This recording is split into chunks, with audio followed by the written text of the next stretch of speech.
నమస్కారం అమ్మా. నమస్కారం అమ్మా. మీరంటే మాకు అపారమైన గౌరవం. ఎందుకంటే ఇంటికి పెద్ద దిక్కు ఉండాలి. అలాగే ధన్యురాలు. మీరు ఒక సమాజానికి దిక్సూచిగా పెద్దవారిగా మీ మాట ద్వారా ఎంతో మందిని ప్రభావితం చేశారు. అంటే చిన్న పెద్ద అనే తేడా లేకుండా. ఎందుకంటే సత్యవాణి గారు ఒకటి చెప్పారు అని అంటే అందులో సత్యం ఉంటుంది, అందులో ధర్మం ఉంటుంది. ఎందుకంటే మీరు ఏది చెప్పినా తేట తెల్లంగా చెప్తారు, దానికి వివరణ కూడా చాలా చక్కగా అందిస్తూ ఉంటారు. ఈ నేపథ్యంలో అసలు ఒక గురు సాంగత్యం వల్ల మనకు ఎటువంటి ప్రయోజనాలు ఉన్నాయి? చాలా ప్రయోజనాలు. ఒకటనేమిటి, జీవన యానం, మన ప్రయాణం ఒక గురువును ఆశ్రయిస్తే ఎలా మన జీవితాన్ని సుఖప్రదం చేసుకోవచ్చో మనకు అర్థమవుతుంది. గురువు లేని జీవితం వ్యర్థం కదమ్మా. అటువంటి వ్యర్థం కాకుండా ఒక పరమార్థం వైపు నడిపించేవాడే గురువు. నారాయణ సమారంభాం వ్యాసశంకర మధ్యమాం అస్మదాచార్య పర్యంతం వందే గురు పరంపరాం అంటాం కదా. అసలు ఎవరి గురువు? ఎవరిని గురువు అంటాం? ప్రతి ప్రాణిలోనూ గురువు ఉన్నాడు. అది స్వీకరించగలిగేటటువంటి మనసు మనకు ఉండాలి.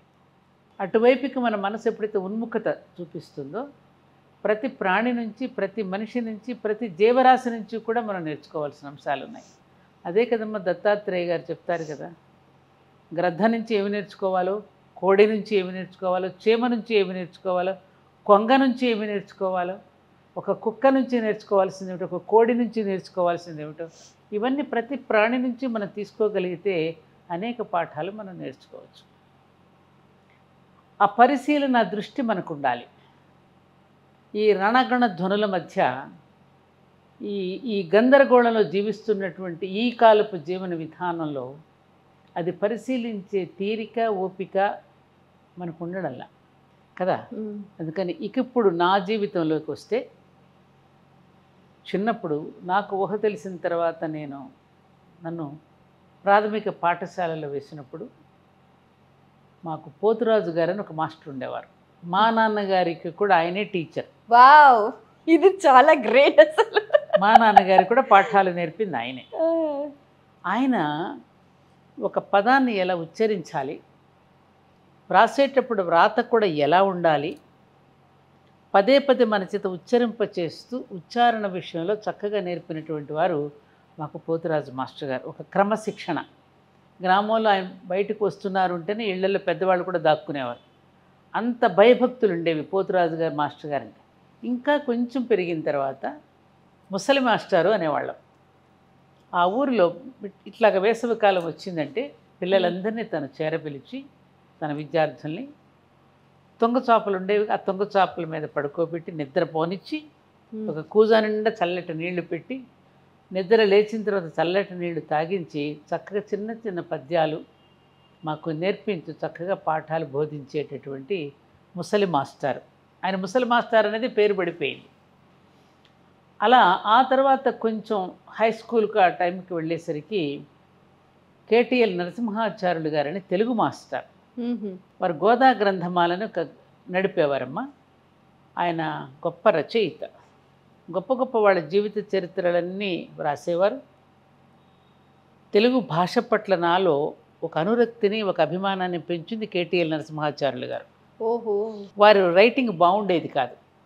సత్యవాణి, నా రాత బాగోదది, నా రాత కొంచెం ఫెయిర్ చేసి పెడతావా అని అడిగారు. ఈ ఫెయిర్ చేసి పెట్టడానికి, నా రాత బాగోడానికి మూల బీజం వేసింది ఎవరు? పోతురాజు మాస్టర్ గారు. ఓకే. వెళ్ళ మీద కొట్టేవారు సరిగ్గా రాయకపోతే. లా పలకలేకపోతే, ఎవరైనా వా అనేది పలకకపోతే మూతిని ఎలా ముడవాలో, ఆ లకారం పలికేటప్పుడు అంగిలికి నాలుకని ఎలా స్పృశించాలో, ఇవన్నీ కూడా దగ్గర కూర్చోబెట్టి ప్రతి ఒక్కళ్ళకి నేర్పించేవారు. ఇప్పుడు నా అనేది, లా అనేది అసలు ఎవరు పలకగలుగుతున్నారు? అసలు తీసేశారు కూడా కదా, ఉల్లు తీసేశారు పదాలు. అలా ఆ మాస్టర్ గారి దగ్గర పడినటువంటి బీజం తెలుగు మాస్టర్ దగ్గరికి వచ్చేసరికి సాహిత్యం పట్ల చాలా అభిమానం పెరిగి, వారి సాంగత్యంలో వారు రాసినటువంటి వాటన్నిటిని నేను ఫెయిర్ కాపీ చేయడం వల్ల ఆ పెద్దవాళ్ళ యొక్క జీవిత గాథలు నేను ఫెయిర్ కాపీ చేస్తూ నా మనసులో కూడా వాళ్ళ పట్ల ఒక గౌరవము, ఒక దేశభక్తి, ఇవన్నీ కూడా అంకురార్పణ జరిగింది.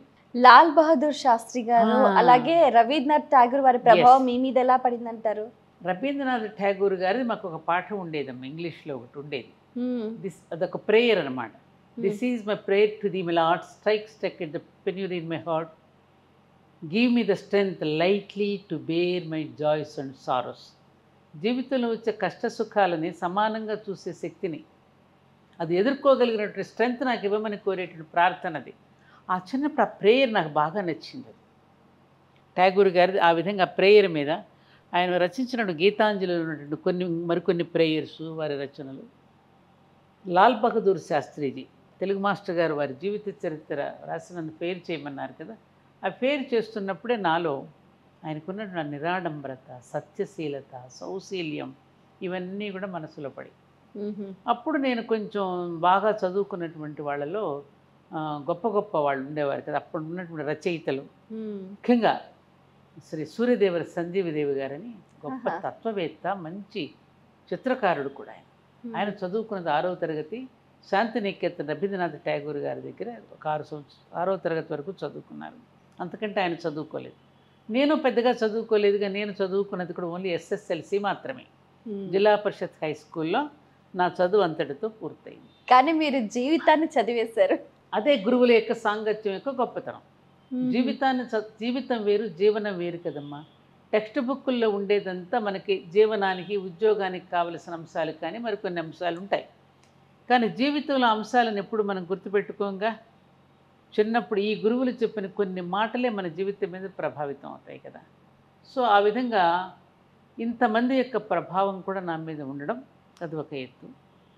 ఇక తరువాత నేను వివాహం చేసుకుని ఇంటికి వచ్చిన తర్వాత ఒక రకంగా మా శ్రీవారు కూడా నాకు ఒక గురువు అనే చెప్పాలి. వావ్. ఎందుకని ఆయన జీవితం ద్వారా, ఆయన నడిచే విధానం, సత్యధర్మాలను ఆయన పాటించడం చూసిన తర్వాత కూడా అది కూడా నాకు ఒక ప్రేరణను మరింతగా బలాన్ని ఇచ్చింది. ఆ నేపథ్యంలో ఒకసారి నేను కంచి పరమాచార్య శ్రీ శ్రీ శ్రీ చంద్రశేఖరేంద్ర సరస్వతి మహాస్వామి వారిని కలవడం, వారి యొక్క అనుగ్రహాన్ని పొందితే వారు మళ్ళీ నన్ను ఒక వైపుకి మళ్ళించారు. మాస్టర్ ఇక్కిరాల కృష్ణమాచార్యుల గురువు గారు, మాస్టర్ సివివి, మాస్టర్ ఈకే అంటారు చూడము. ఎంతో మంది గొప్ప గొప్ప శిష్యులను తయారు చేసి సమాజానికి ఒక ద్విజత్వంలోకి అడుగుపెట్టేటట్టు చేసినటువంటి గొప్ప మహానుభావులు. వీరందరి యొక్క పరిచయం నా పూర్వజన్మ సుకృతం తల్లి. అప్పుడు గురువుల యొక్క ప్రయోజనం ఏమిటో, గురువు యొక్క సాన్నిధ్యంలో మనం పొందే ప్రయోజనాలు ఏమిటో మనకు అర్థమవుతాయి. ముఖ్యంగా అసలు అన్నింటికంటే మనకు ఆది గురువు ఎవరు? తల్లి. చిన్నప్పుడు ఏ తప్పు చేసినా దాన్ని సరిదిద్దడం కానీ, ఒక చిన్న మాటలను హెచ్చరిక చేయడం కానీ, దాన్ని చెప్పడం కానీ మొట్టమొదటి గురువు అమ్మ. అది అమ్మ నుంచి ప్రారంభమవుతుంది. అలాగే తర్వాత మా నాన్నగారు కూడా ఏదైనా చిన్న తప్పు చేసినా మన మహాభారతానికో రామాయణానికో లింకు పెట్టి మాకు చెప్పేవారు. మీరు ఎప్పుడు ప్రస్తావించినా కూడా ప్రామాణికం లేనిది, ప్రూఫ్ లేనిది మీరు మాట్లాడరు. అంటే మీరు ఏ స్పీచ్ తీసుకున్నా కూడా చక్కగా పురాణాలు, సాహిత్యము, ఎన్నో రకాల కథల్ని స్ఫూర్తిగా తీసుకుంటారు. అంటే ఇది మీకు బాల్యంలోనే బీజం పడిందంటారా ఇవి రాసేటప్పుడు? అది ఈ పెద్దల యొక్క వాక్కులతో కొంతవరకు పూర్వజన్మ సుకృతం అనేది ఒకటి ఉంటుందమ్మా. తర్వాత ఆ జీన్స్ అనేది కొంత ఉంటుంది మనకి, పెరిగినటువంటి వాతావరణం కొంత, తర్వాత దాని పట్ల మనం సాధన చేసినటువంటి మన యొక్క ప్రయత్నం కొంత, ఇవన్నీ కలిసి వస్తాయి కదా. అలా సాగింది నా జీవిత ప్రయాణం. బాగుంది. కాబట్టి గురువు అనేటటువంటి వాడు ఎటువంటి వాడు అంటే, ఒక్క మాటతో నేను అడిగావు కాబట్టి గురువు యొక్క సాంగత్యం. భ్రమర కీటక న్యాయం అంటారు చూడు. గొంగళి పురుగుగా ఉన్నప్పుడు అందరినీ ఇబ్బంది పెడుతుంది. అది మీద పడితే దులిపేసి చిచ్చి అని దులిపేస్తుంటాం, దురద పుడుతుంది. అదే గొంగళి పురుగు చుట్టూ భ్రమ కీటకం గీ పెడుతూ ఉంటే అది సీతాకోక చిలుకగా మారిపోతుంది. భ్రమరం గీ పెడుతూ ఉంటే సీతాకోక చిలుకగా మారిపోతుంది గొంగళి పురుగు. అలా గొంగళి పురుగు స్థాయి నుండి సీతాకోక చిలుక స్థాయి వరకు తీసుకువెళ్ళేవాడే గురువు. అంటే మనం మారేంత వరకు గీ పెడుతూనే ఉంటాడు గురువు.